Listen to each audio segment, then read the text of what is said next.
अधिकारी लोग नहीं पहुंचे हैं। ये कार्यक्रम सुनिश्चित करने के लिए 1 हफ्ता पहले से शंकरपुर बाग में निर्धारित किया गया था और यहाँ के विषय में सभी लोगों को अवगत अधिकारियों को कराया गया कि कार्यक्रम शंकरपुर ग्राम पंचायत के बाग में सुनिश्चित किया जा रहा है। और अधिकारियों ने भी कहा कि कार्यक्रम में रहेंगे और किसी का हस्तक्षेप न होने का उन्होंने वादा किया। आज कार्यक्रम में कोई भी अधिकारी उपस्थित नहीं हुए हैं। कार्यक्रम संपन्नता की ओर बढ़ रहा है। और एक बात और बताना चाहते हैं कि जो अच्छे व्यक्तियों की संख्या तो बहुत होती है, अच्छे व्यक्तियों की संख्या तो बहुत होती है, लेकिन संगठित न होने के कारण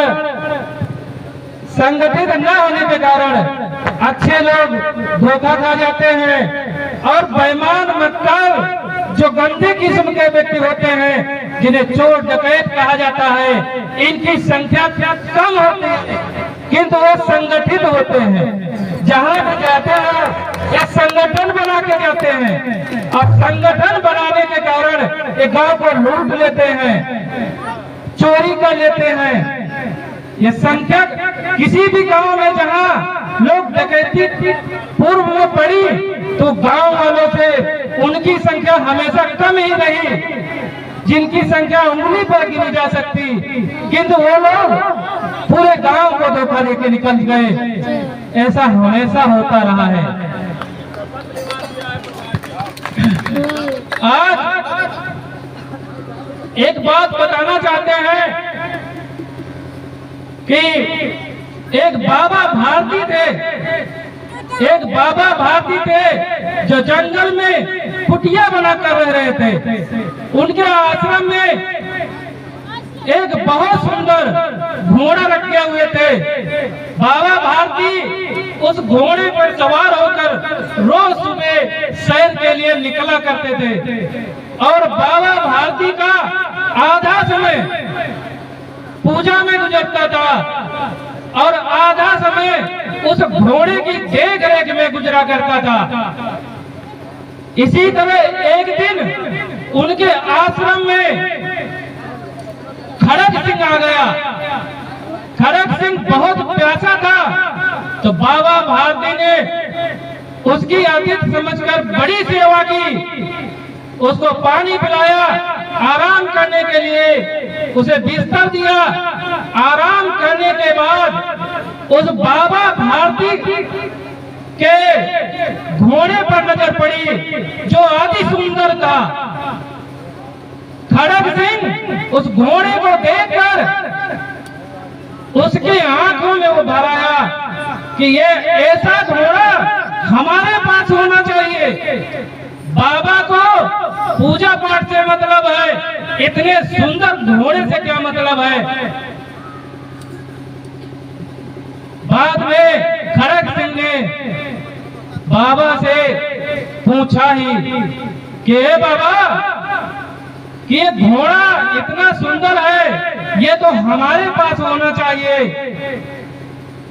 खड़ग सिंह को बाबा ने घोड़ा देने से मना कर दिया क्योंकि बाबा को सबसे प्रिय कोई चीज थी तो वो घोड़ा ही था, क्योंकि घोड़े की सेवा में दिनचर्या का आधा समय वो प्रतिदिन दिया करते थे और आधा समय ईश्वर की आराधना में दिया करते थे। अंततः खड़ग सिंह ने बाबा जी से कहा कि ये घोड़ा तो हम ले ही लेंगे। बाबा को भी इस बात से झटका लगा और वो रात में अच्छी प्रकार से नींद नहीं ले पा रहे थे। प्रतिदिन रात में कई बार उठ करके उस घोड़े को देखते थे कि कहीं कोई धोखा तो नहीं हो गया। खड़ग सिंह माना जाना हुआ एक डकैत था। खड़ग सिंह से भयभीत होकर ऐसे महीनों गुजर गए।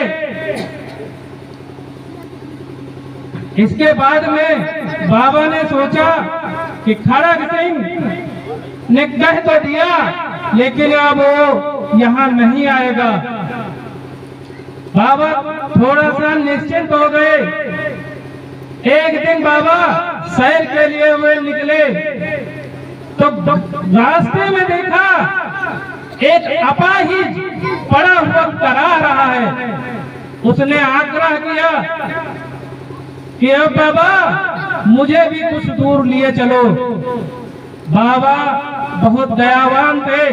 बाबा भारती ने उस अपाहिज को अपने घोड़े पर बिठा लिया और एक हाथे घोड़ा पकड़ा, एक हाथे उस अपाहिज को पकड़ करके रास्ते में लिए जा रहे थे।